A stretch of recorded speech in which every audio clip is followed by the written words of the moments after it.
So, you're working on your media NEA, but you're unsure how to make progress. Well, this is what we're hoping to help with today. What do you need to know? Well, if you've chosen the film marketing brief, then you have 3 things that you will need to produce. 1, you need to produce a website that markets a new film. 2, you need to produce a 60-second audio interview with a member of the production team. And 3, you need to produce a 300-word statement of intent. That probably sounds easier said than done though. So we'll break this down a little bit further so that you can work through producing each of these 3 products. Click the section you're working on to jump to that part in the video now. Step 1, the film idea. Step 2, the website idea. Step 3, the interview idea. Step 4, the statement of intent. Step 5, the website production. Or Step 6, the interview production. Step 5 and Step 6 will be included in separate videos so that this one doesn't get too long on its own. You can click to either of those separate videos now. Let's start with Step 1, the film idea. So the first step in coming up with your NEA is to come up with the idea for your new film. You're marketing a film that you have created, not an existing film. That means you have to come up with an idea all of your own, and that is the starting point for everything else. There are 3 limitations of the brief in what you can create. It must be low budget, it must be an independent film, i.e. not produced by a conglomerate, and it must target an audience of existing independent film fans. Now, low budget and independent films aren't that tough for us to deal with in coming up with the idea for a film. We can't have massive special effects, big name stars, or flashy action sequences, but our genre isn't hugely limited by this. We can still do gritty action films like Hardcore Henry, for example. We're not having to completely limit ourselves by a genre. But it does leave one question: who are existing fans of independent films? The answer to that is really a wide array of people. It tends to be older audiences, usually 30 plus, but it is not restricted to those people. It is often people who are political activists, eco-warriors, or members of LGBTQ plus or BAME groups. It is also usually those who are A to C ones in terms of socio-economic groups.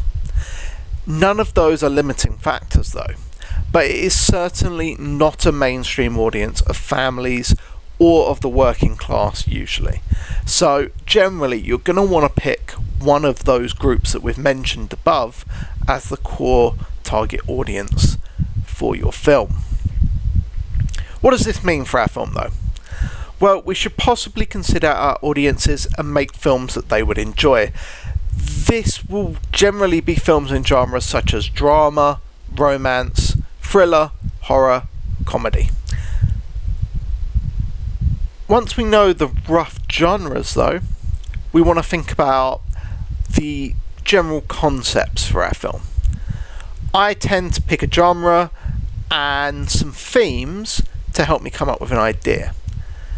If you're stuck, pick a genre and 2 of the themes that I'm going to put up on the screen in a second. That might not work straight away, it might not cause you to think of something straight away, but even if that doesn't give you a good idea initially, it may trigger an idea using a different theme or a different genre. It may help you in the process. Now, I can't come up with the idea for you though. This is one of those bits where you have to use your own creativity. I can't come up with a film idea for you. What I can do is give you a list of themes, and hopefully that triggers something in your head. So themes that you might consider, things like LGBTQ+, drugs, mental health, mental illness, death or serious physical illness, unconventional family. You might think about crime, you might think about politics, You might specifically think about someone having a disability. You might consider coming of age films where you have a teenage or younger character coming into their adulthood. You might have the theme of overcoming adversity, some great adverse issue in a person's life they have to overcome. You might want to look at poverty. That links well with ideas of politics, for example. You might want to think really detailed about music or art or other creative practices and use that as a theme for what you're exploring. You might also want to have a think about animals. Animals are good as allegory for real people, so quite often they're an interesting topic to explore in independent films. I'm thinking things like Kes. So, when making a film idea, the first thing I will try to do is actually try and sum that all up in one sentence.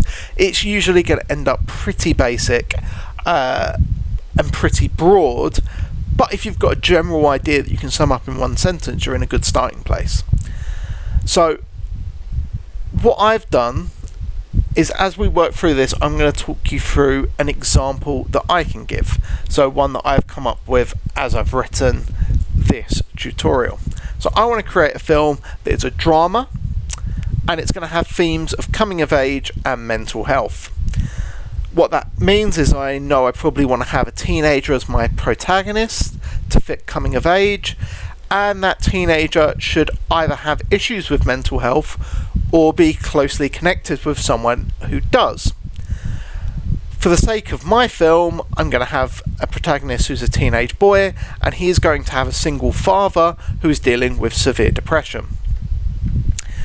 We can then sum that up in a single sentence.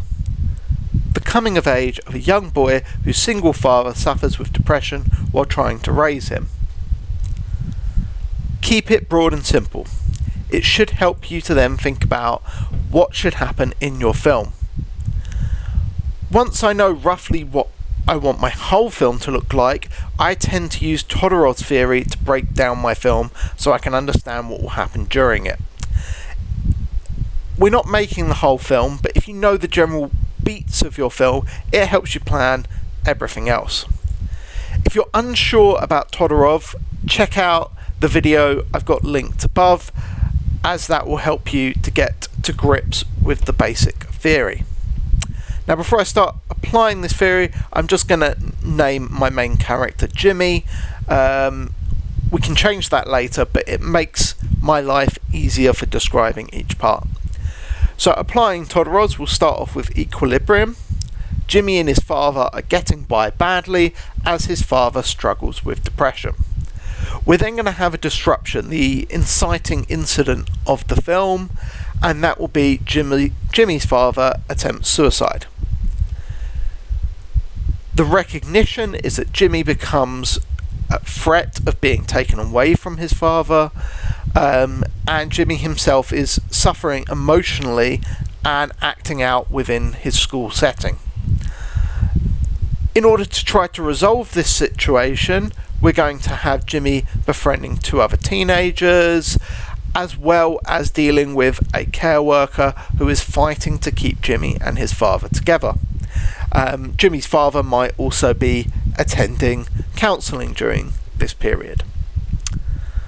A resolution will occur where Jimmy and his father have found ways to deal with their individual problems. It's probably not an individual moment, but several small moments towards the end of the film. His father finds success with his counsellor, and Jimmy begins a relationship that helps him to deal with his anger, probably with one of his two friends. And then, because of those factors, Jimmy and his father will find a new equilibrium where they continue to live together, now with better support in their community. We end up with a happy ending. So once we've got our story, it's much simpler now to sum that up in a slightly longer paragraph, a short synopsis for the film, if you were. My synopsis might look like this. Jimmy's father attempts to commit suicide and throws Jimmy's already complicated life into turmoil. As he struggles with the threat of being pulled away from his only family member, Jimmy begins to cause issues at school. Luckily, this causes him to meet a kindly social worker and two friends, Beth and Simon, who help him to deal with his emotions.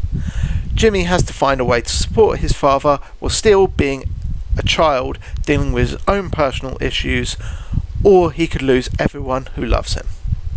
Great! We've got our synopsis for our film and we've got a basic idea there. With that complete, that means we have enough of a story that we can move on with the next part of our project. We don't need to know all the ins and outs of the whole story. We don't need to write a script or anything because we're just marketing this, so we just need to know the bare bones. Step 2 is the website idea. When we think about the website, there are three main things to plan: the content, the visuals, and the layout. We'll do each part one at a time, and then we should have a good plan for producing our website. The first thing we should work out is what our website should include. We have 2 pages to consider, and we should consider what will go on each page.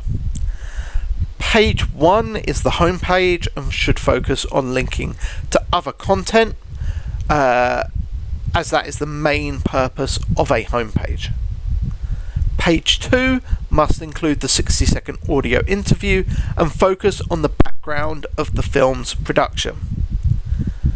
Let's consider what we should include on each page so that we know what we're working with.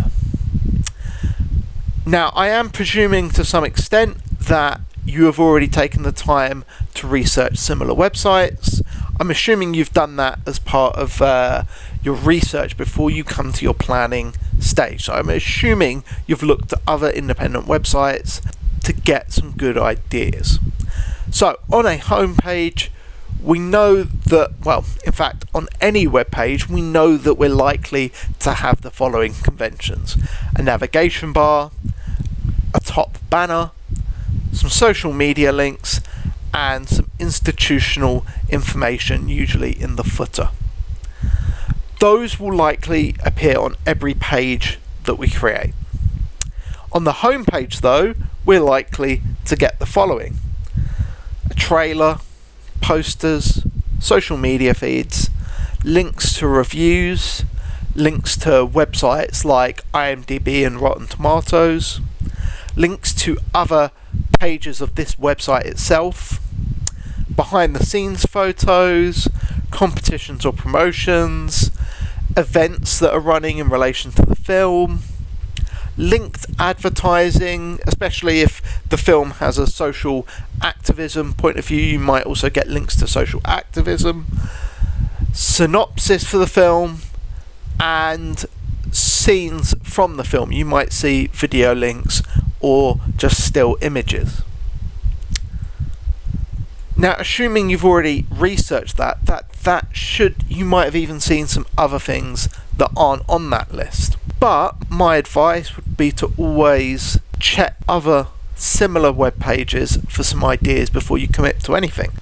Pick the ones from that list that you think you should include. You don't need to include absolutely everything, but pick a variety of those to include. We know there is a certain amount of content that we'll need, so pick a few of those that you think are important. For your second page, we know that's going to focus on the background of your production. You already know some of the content you must include. So we know that we must include a 60-second audio interview on our second page. You might also consider including some of the following though. You might include behind the scene photos, cast and crew profiles or photos, a production blog or a production diary or a link to one, links to interviews with other cast or crew, links to stories about the production, and you might have stills from the film compared to behind the scenes stills. Obviously, what you don't want to do is have the same content on both pages. So think about how you can differentiate between your home page and your second page. Again, choose from that list some of the content that you want, or add in anything else that you've seen that is good in similar websites. Make sure you've got a list of what's going on in both of your 2 pages.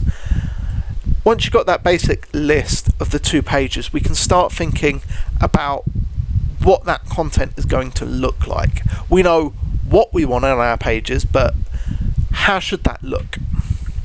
Now, we know from the brief that you will need at least 3 images that establish the visual style and content of the film, as that is literally word for word what's in the brief.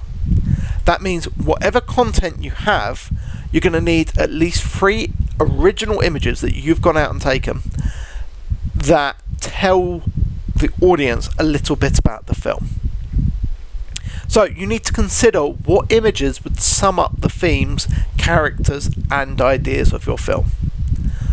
My idea for coming up with ideas for visuals is to produce too many image ideas rather than too little. So go through that list of content that I just talked about and think about what images you could come up with for all of those. Now, if you're struggling for ideas for visuals, for actual photos and images that you're going to include, I came up with this list of ideas to help you basically. So I would always start off, I would want some images of your characters in a pose that sums up their key characteristics. Then I would think about images of your characters together rather than just on their own posing, characters together to show their relationship to each other. You're also going to want to have images of key moments in the narrative. You might also want images that represent key themes, and you might also want images of key locations from the film. Sometimes locations are highly important. You might also have highly important objects in the film, so those would also be relevant in that situation. Now, to give you some idea of what those concepts might look like, here are a few ideas based on the film I described earlier. So for my main characters, for example, I could have one of Jimmy. I could do one where he looks really sad or angry, and I could combine that maybe with images of antidepressant tablets or the shadow of his father's body, in order to sort of anchor the meaning of that. So maybe he's silhouetted with his head in his hands, maybe his father's body is in the background. Any of those ideas would help cement Jimmy's character. We could also have Jimmy's father in a sort of suicidal slump. He'd be very upset. We don't have to show him being suicidal, but just extremely depressed would sum up that character quite nicely. We could use that in a number of ways on our website. Now, for images of relationships, you could have an image of Jimmy with his father. You could have the 2 polar extremes there. You could have the one where he's fighting with his father, or you could have one where they're embracing and showing love. You could have the image of a social worker with his arm around Jimmy. Jimmy could be angry about that or sad. Again, it shows the relationship between the 2 characters who are going to be quite pivotal in the narrative. You could have an image of Jimmy with his 2 friends, or an image of Jimmy in a romantic situation. All of those just anchoring further points that the film will get to eventually. For key moments, you could have an image of Jimmy outside a room at school.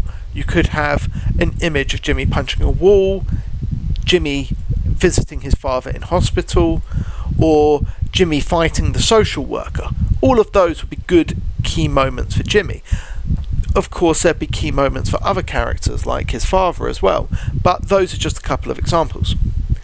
Key themes, you could have antidepressant tablets, you could have something related to suicide that represents it without showing it, for example a noose or an arm outside of a bath. Both of those are quite clear iconography for suicide.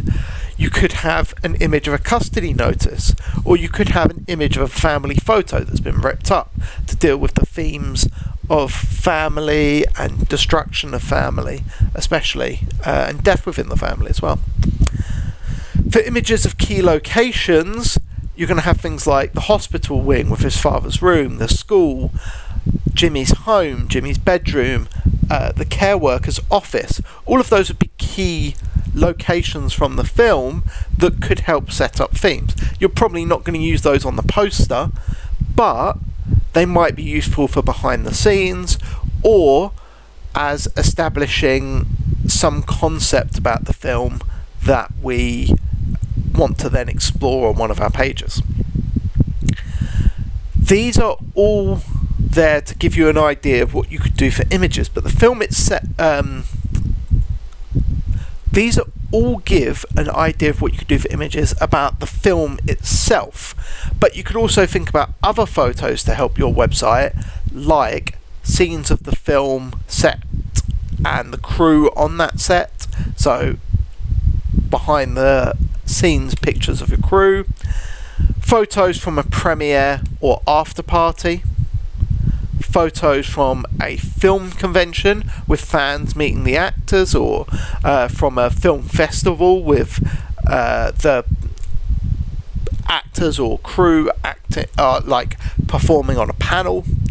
You could have photos of the editing process, images of the actual editing of scenes, or the scenes before they went through edits and after the edits. And you could also have profile photos of the cast and crew. All of these things help to enrich your website.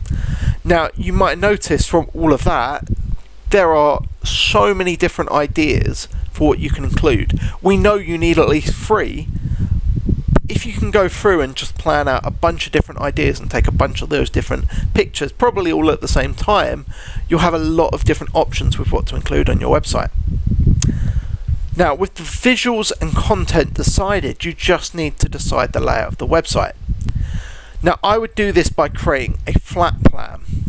I would take blocks, so square blocks or whatever shape blocks you want on a page, usually on Word, or if you've got access, you could do it on Photoshop or something similar. And then I would take those blocks and just start arranging them into a web page so that you've got a basic idea of what it's going to look like. You don't even need to write out too much information on the blocks that you're using, you just need to put what content is going there. And as we've got a list of content already, it's really easy to do that. That will create a good flat plan where you can very simply create the website in a basic form. It doesn't have to be too precise at this point, because once you start adding images, once you start changing the shapes of certain bits, it will probably change. But if you've planned out roughly where everything will go on each page, it does make it quite straightforward for producing the content once you get to the web design element.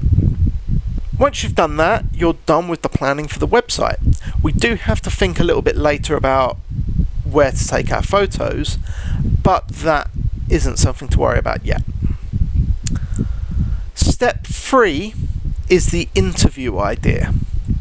So once you've got your website sorted, you need to think about what your interview is going to be. So you need to think about what your interview is going to be. Now, we do know a few facts about the interviews, a few things that need to be included as the interview. It must have 2 voices. It must discuss the production of the film. It needs at least 45 seconds of dialogue, talking. And it needs some other sounds as well, so some elements of music, atmosphere, or sound effects added to it.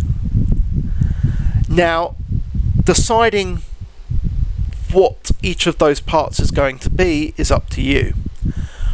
My advice would be to consider having the interview be one of the following. It's either going to be a production diary, an interview with a radio station, an interview with a film reviewer, or a promotional interview to get people excited about the film. You can choose one of those 4 things, basically. You might come up with another acceptable idea, but those are the 4 that jump straight to mind if you're struggling with an idea. My advice would be to think about who the 2 characters are going to be. Primarily, though, the interviewer is going to be decided by what type of interview you're doing. The interviewee, though, we know has to be a member of the crew. The most obvious members are going to be the director of photography, i.e. the person in charge of camera, lighting, etc. The producer, so the person who's sort of getting everything organised. You might go for the script writer. You might go for the editor. You could go for someone like the casting director to talk about who all the actors are and why they're exciting. Or you could choose someone else on the crew, maybe someone who's low level, who's just done one day on the set, for example, and it's one day on the set of an independent film. Really exciting times for that person. Up to you what you decide for that, but you should start with them in mind. Who is going to be interviewed? Because that then leads into the next part. Because you're going to want to write a script. My advice is to fully script it. You can use the following link to help you with formatting the script, but as long as there is a rough script format, you should be able to read from it. Now, this is where some creativity is going to come into play. Because again, I can't tell you what to include.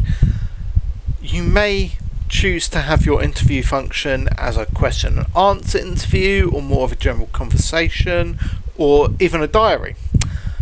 Here are some questions or topics you could use to help while you're scripting.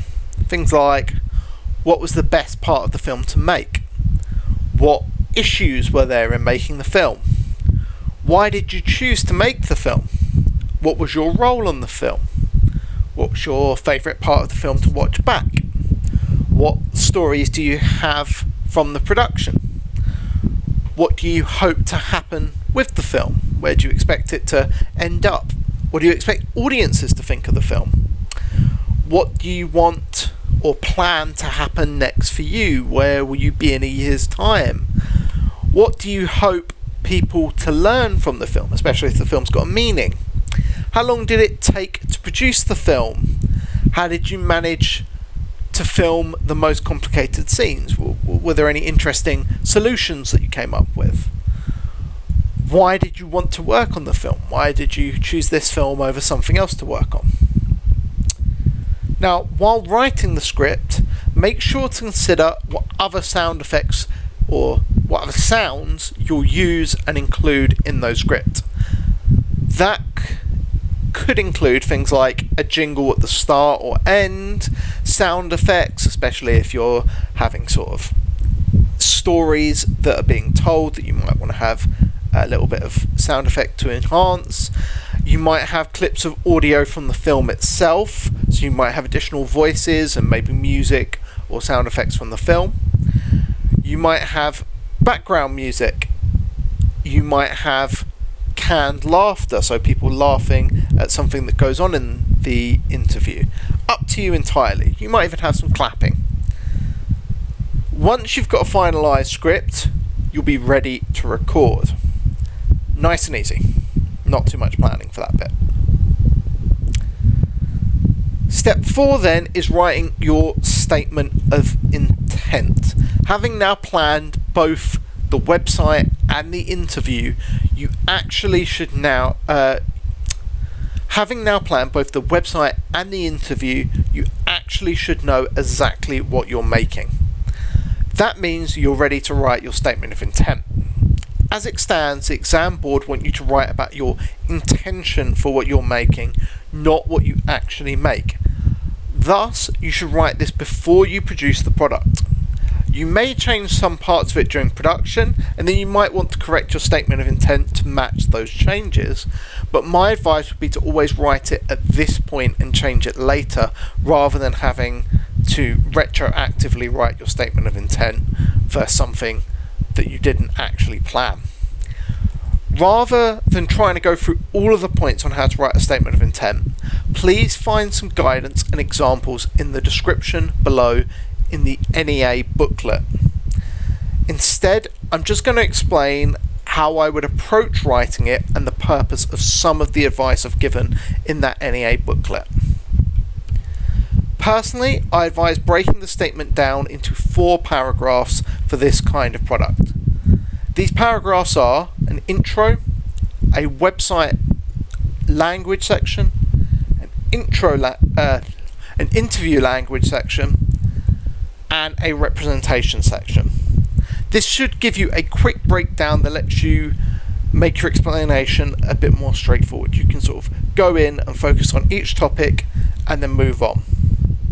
The intro section should be really short, no more than about 50 words, and it's just to sum up what your film idea is, specifically who you're targeting, and to introduce your statement of intent so it doesn't just feel like a list of things.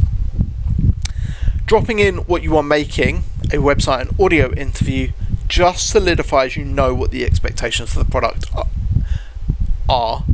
So just solidifies you know what the expectations for the project are and gives you a solid intro to the rest of your statement of intent. The website language section is about telling us what you'll be including on your website. This includes talking about codes and conventions. I do one set of bullet points on conventions and then another one on codes in order to explain both points clearly. They only have to be short and explain your intentions. Try to get in clear examples of what you'll do rather than try to explain everything that you'll do. If you try to explain everything, it will just be really long and you won't include any of the detail. Try to focus in on a few things. That could look something like this example. Notice that the conventions are short and to the point while using key terminology. The codes are examples of different content that will be used while still explaining the key features clearly. Try to save as many words as possible and don't waste time on trying to explain every little detail. Focus on key features, a general overview, and trying to get in key terminology to show your knowledge. The audio interview language section works much the same way. A bit on the conventions you'll use and a bit on the codes. Key features, not every feature. Especially in this section, you may want to describe features like the tone of the interviewer or interviewee and what they'll discuss. Keep it short and sweet. It's not the main focus of the statement, this specific language section. Because you've got 2 products here to an extent, it does mean you're going to be crushed a little bit on word count. So try to focus a little bit more on your website rather than the audio interview. Now, the representation section, this is the one that I see lots of people struggle on, but is again a chance to throw in theory and key terminology. I would highly advise getting at least the term stereotypes into this section. If you're missing that word, you're probably just dropping marks for no reason. So discuss how you intend to represent the film, but also how the film will represent different people. You might also want to consider how the website represents the crew and the cast, but more specifically, the people within the film and how the film is being represented. So, how will you represent the film as independent is important, but so is how you'll represent your main character and their social group. Bullet pointing can again be useful here. If each bullet point is a key concept you want to express, you'll be able to quickly get everything across. I think bullet points are really good for this rather than trying to write it in long prose. And that's it. You don't need a conclusion or any further evidence. You may want to work some audience theory into your earlier points, especially use and gratifications theory, But you don't need a whole section on the appeal. You don't need that. It's not what's being marked here. It's almost entirely a focus on representation and language. Try to add a little bit on audience and institutions throughout, but don't keep it separate. The institutions, well, that's probably going to go into your conventions. Audience, that's going to be in your representation and in your choice of images. And you can sum that up in very quick ways, such as just saying, I will use this image, it offers escapism because, make it super quick. With that done, you're ready to move on to production. So you're ready to move on to website production, you're ready to move on to the interview production, you're ready to move on to taking photos. Hopefully, this gives you a good idea about how to approach your website. Check back in for step 5 and 6 separately. I have actually not included taking the photos themselves. I will be doing a separate video on how to prepare for photo shoots as well to help you with that, but hopefully this video has given you enough idea about the creative steps to come up with the photos, even if it hasn't gone into detail on how to plan for that photo shoot yet. Any issues you have at all, please do get in touch, and please do watch the 2 follow-up videos to help with how to go about actually producing the website and the audio interview. Both of them are using free software that's available to anyone. I haven't talked about using Photoshop or anything on them, so you are welcome to use those to try and help out making your final products. Good luck with your NEA, and make sure to use all of the advice I've given.